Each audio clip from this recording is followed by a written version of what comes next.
Ian, thank you so much for talking to us today. Really appreciate it. So you've been a donor of this sponsorship programme since 2005, with obviously 58 students being awarded, all thanks to yourself. You gave so much time to read these submissions and critique them as well. So in terms of the scholarship, what impact do you think or you hope that it has on the recipients?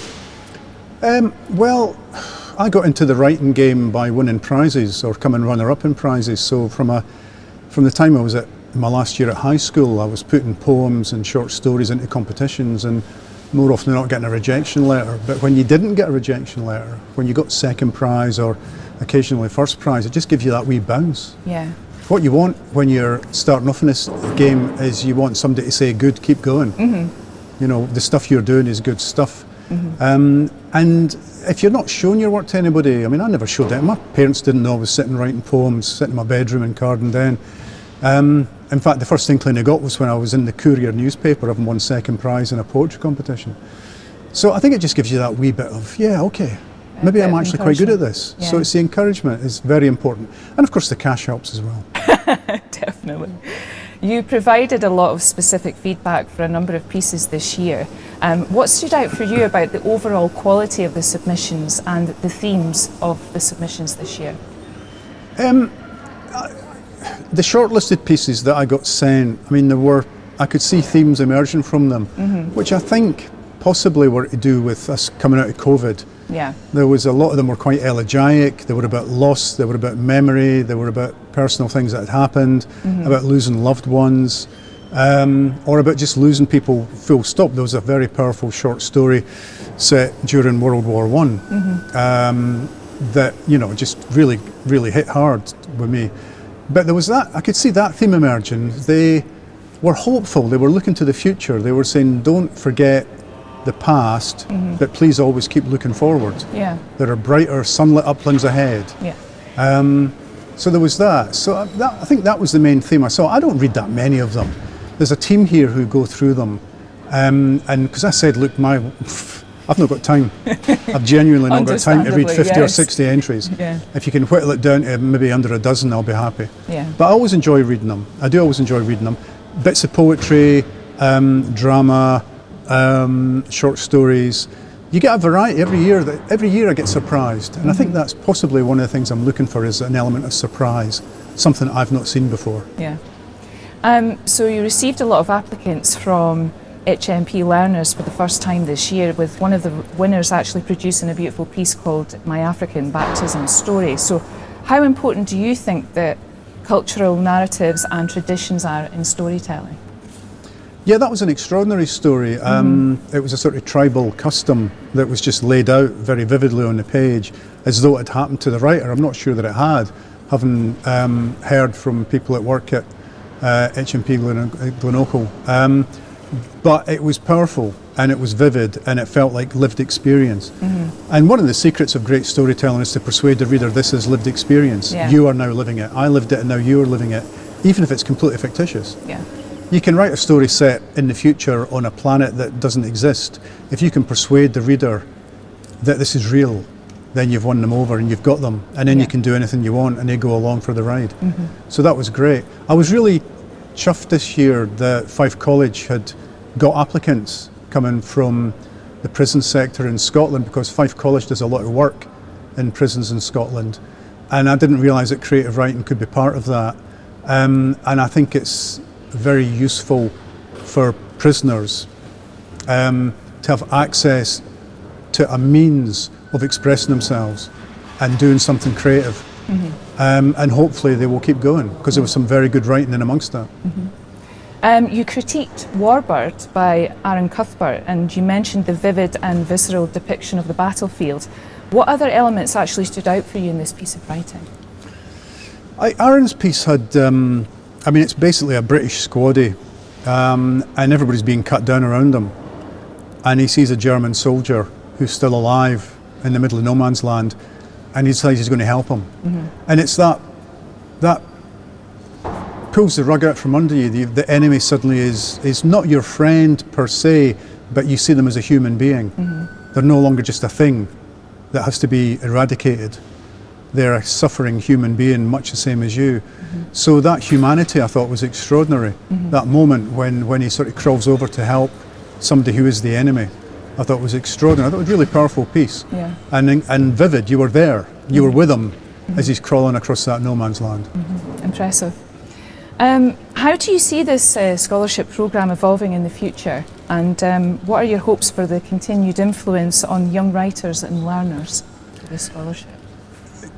I mean, young writers need all the help they can get, all the encouragement they can get. I say young writers who are starting out. It could be any age, but starting out on this journey. I mean, this gives them a bit of financial support, obviously, but also it just is somebody saying, look, this is good. Yeah. Because as a writer, you're sitting in a room on your own, writing this stuff down. You've got no idea if it's any good or not. It's only when you show it to someone and they go, oh yeah, I liked that, that it gives you the kind of a little bit of buzz, and you think, okay, I'll keep writing. And everybody needs that at some point. Everybody needs that affirmation at some point in their life, at some point in their journey through life. So yeah, that's what I hope. And we're going to, next year is the 20th anniversary. So hopefully some very big plans afoot. But here's hoping. Not allowed to say. Well, the scholarship certainly brings about the buzz. You've heard it since the applications came up. There's a lot of people in the college talking about stories they're writing and things they're doing that they would never do before. I wrote a book myself and I went the self-publishing route. Would you encourage people to go self-publishing? Obviously there's not as much quality control and actual promotion with it, but would you push them towards traditional publishing or self-publishing? I mean, I'm such an old timer now. You know, when I started in this business, there was only traditional publishing. That's all there was. Self-publishing barely existed. Now you've got major players like Amazon. You can put your stuff online. You can put it online for free, and you can get as many readers as you like. How you make a living out of that, of course, is the tough one. How you monetize your work when people start to get used to getting it for nothing is a tough one. But there are definitely avenues around now that didn't exist when I was young, starting out in this game. And I wouldn't say no to self-publishing. I wouldn't say no to e-publishing. If you've got a story you think is worth telling, and you think there's going to be an audience for it, get it out there. Whichever means you think works for you, get it out there. And I know a number of people who started off self-publishing e-books only via Amazon and now have traditional publishing deals. Because publishers, you know, mainstream publishers are looking for new talent. And they see these people publishing online and getting lots of readers and obviously have something worth saying. Yeah. And so they go looking for them. So, you know, never say no to anything. Anything that gets your work out there is worth doing. Well, I have to ask about Rebus. You've got the new series out now. I discovered Rebus as Ken Stott. And when I read the books, it was Ken Stott that I pictured in my head. I watched the new series of Rebus and I really didn't know how I would take Richard Rankin, but I read the Falls afterwards. I completed the series in a oneer. It was brilliant. But Richard Rankin suddenly became Rebus in my head when I read the book. As the executive producer, did you have a big say in the casting of Richard? I didn't get any say in the casting of Richard as far as I remember. All I knew was that the screenwriter, my good friend Gregory Burke, a Fifer like me, working class boy like me, his first play was called Gagarin Way, which is a real street in Lumfinnins. I used to go past it every day on my way to school in Cowdenbeath. He was very keen to work with Richard. He'd worked with him on his play Black Watch. In fact, several of the actors, Rebus's brother Michael is played by another actor who was in Black Watch. So Greg Burke knows these actors and he knows who would be good for this role. I think it was his idea that we have a younger Rebus, but set it in the present day so that we could talk about the issues we are interested in, to do with politics, to do with society, to do with those who have and those who have not, the way that Scotland has changed. We want to talk about the now, the here and now, but do it with a younger, feistier Rebus who can get into a fight, basically. The Rebus I write about these days is 70 years old and cannot get in a fight without losing. Richard Rankin, you can get him in a brawl. He's a much more intimidating figure than the Rebus I write about. And we knew that fans would maybe have an issue early on trying to put these two together, because the stories in this TV show are taken from old books and newer books, books from the very beginning of the series and books from later on. But at its heart, it's about Scotland, it's about this conflicted guy, this complex character, it's about his complex family relationships.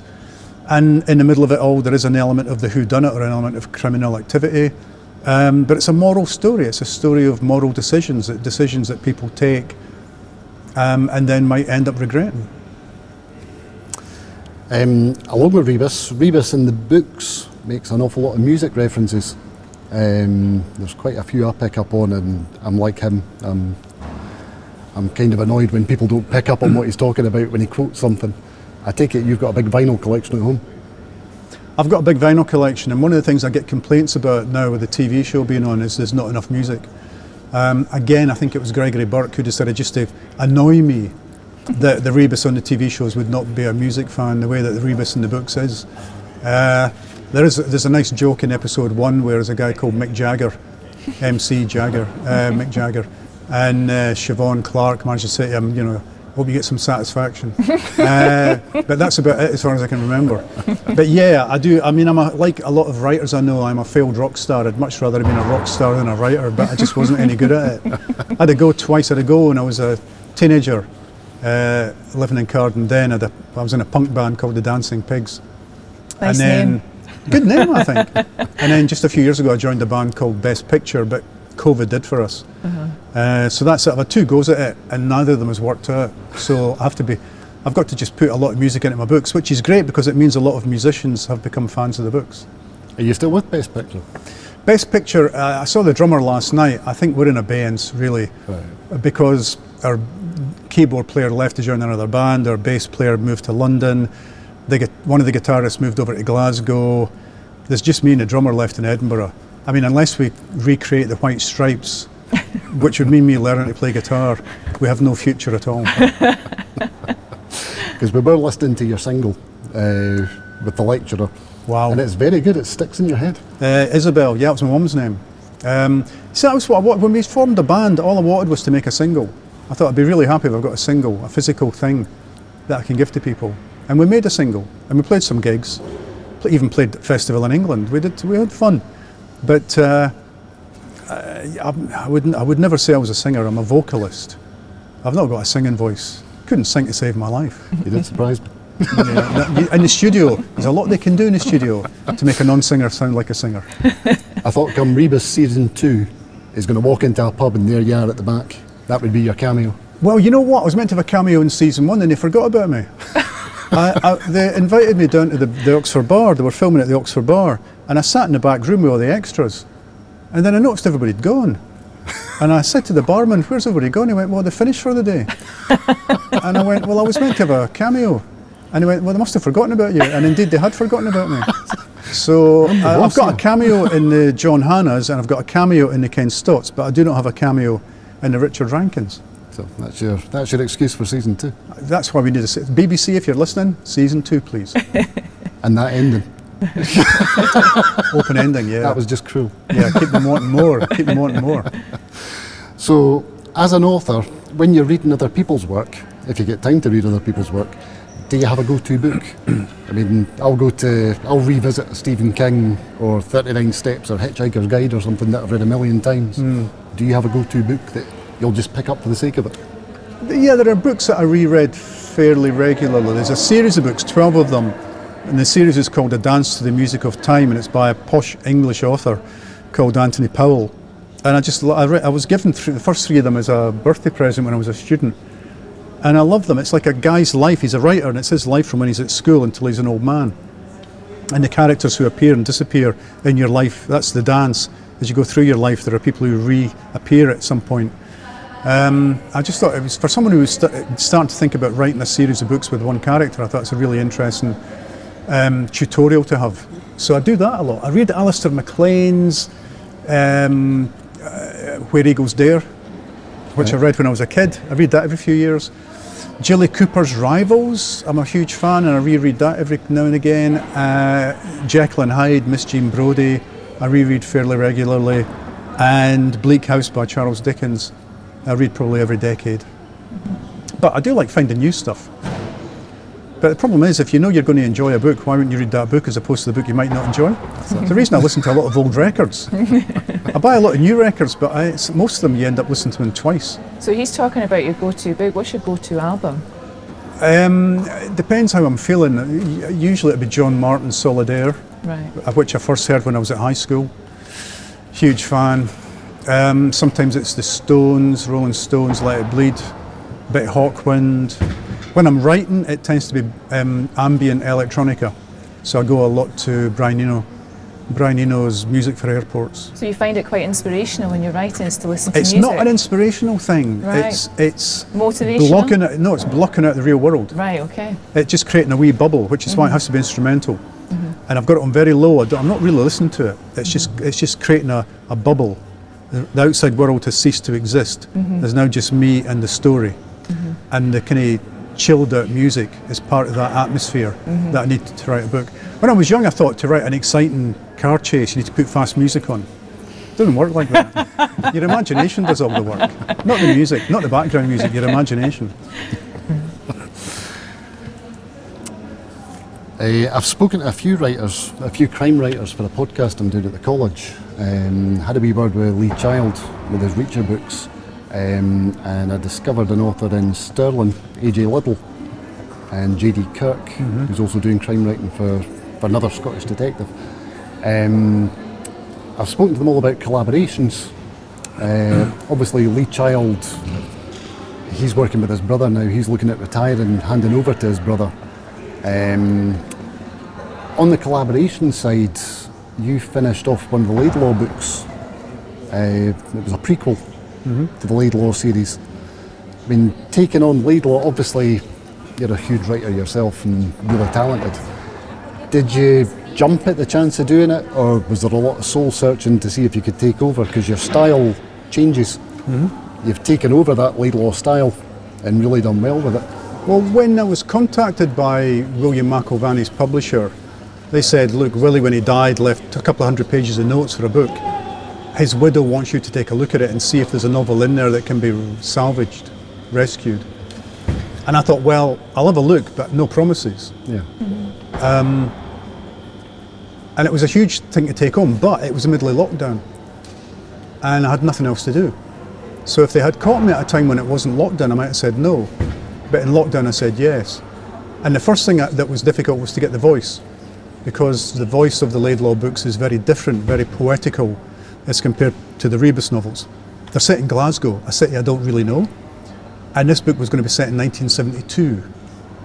I was 12 years old, living in Cardenden. So that made it difficult. But I thought I'll give it a go, and I reread the Laidlaw book several times to try and capture the rhythms, the intonation, get inside the head of the character. And then I just started. And I'd been to the library, and I'd been through 1972, the entire year, Glasgow Herald. So to find out what was happening in the world then, what was happening in Glasgow then, what was on the telly, what kind of cars were people driving, how much did a house cost, all that. And then I got an old street map of Glasgow from 1972. I just sat in my room and did it. And the greatest moment was when I got a handwritten letter from William McIlvanney's widow, who also had been in lockdown on her own. And she said, Ian, when I read the manuscript, you brought Willie back to me. I could feel him sitting beside me while I read it. And I just thought, well, that's it, job done. If she thinks I've captured the voice, I've done it. Yeah. And I don't care if it's a successful book or not. I've succeeded on the terms I set out. But I don't like collaboration. The reason I'm a novelist is I find it really hard to collaborate. Yeah. Like doing TV and film or even a play, I find it really hard to let other people have a say in what I'm doing. I'm a wee bit thrown that way. You have a new book, Midnight in Blue, coming out, and it's out, I think it's at the 10th of October. So could you tell us what the inspiration is behind it, and what can the readers expect from this new instalment? Well, the inspiration behind it was the previous Rebus novel had ended with him about to be sentenced in court. And you never found out at the end of that book if he was found guilty or not guilty. And I thought that's not a bad end to a series. But readers disagreed. They wanted to know what happened next. I thought, well, I really owe it to the fans to have a follow-up where we do find out what happened to him in the dock. So I thought, what happens to him? He's found guilty. So this 70-year-old ex-cop suddenly finds himself in jail, surrounded by people who hate him because he's an ex-cop. So he's in Saughton jail in Edinburgh. And that's where the book is set. Okay. Now, one of the nice things about getting a tour of HMP Edinburgh, Saughton, was that I saw that Fife College has quite a lot of input there. Yes. They run the learning courses, and so you see Fife College signs up wherever you go. So that actually is in the book. Yeah. So Fife College gets a wee mention in the new book. And how long do you think you'll take Rebus on? How long do you think this is Every going to keep time I going? write a book, I think this is the last book. Yeah. And my wife is very keen that I slow write down / stop. So I'm out of contract now, and she's saying, do not sign another contract. Okay. Let's have some fun while we've still got use of our limbs and our brains. It's a really good Let's go off idea. and spend some of your money by travelling and having holidays and having fun. And how was Athens, by the way? Athens, I went to Athens for my birthday and it was fantastic. Yeah. It You wasn't looked like too you had hot. a good time. I was It was stalking great. you on Thread, sorry. The food was terrific, and it's a hilly city, but it was lovely. We had a great time, and we always go running I go with a mate and our 2 wives, and we go running. So on my birthday, we run my age, and then his birthday's the day after me, so we run his age. So we did 6.4 kilometres on my birthday because I was 64. Next day he was 65. We did 6.5 kilometres. Wow. And the 6.5 we ran around the old Olympic Stadium, which was just, Yeah. you pay €10 to go in and you can do what the hell you want. Yeah. So we ran around it. Amazing. It was just great. Yeah, amazing. Yeah, we had a good time. Good time in Athens. Well, anyway, we just want to wish you the best of luck when the book comes out in October. Also, play in September. Okay. There's a Rebus stage play, sadly not coming to Kirkcaldy, or indeed Fife. Not this run, but it is playing Edinburgh, Glasgow and Aberdeen. Okay. And it's Rebus, a game called Malice, which again was written during lockdown. Yeah. I got a lot of writing done during lockdown. Top tip, if you want to be a writer, go somewhere where there's a pandemic. That's you set for the next 10 years then. But thank you so much again, and good luck with Rebus, and good luck with the book. And it's been an absolute honour to talk to you today. Thank you so much, No, Ian. thank you. Thank you. Thank you.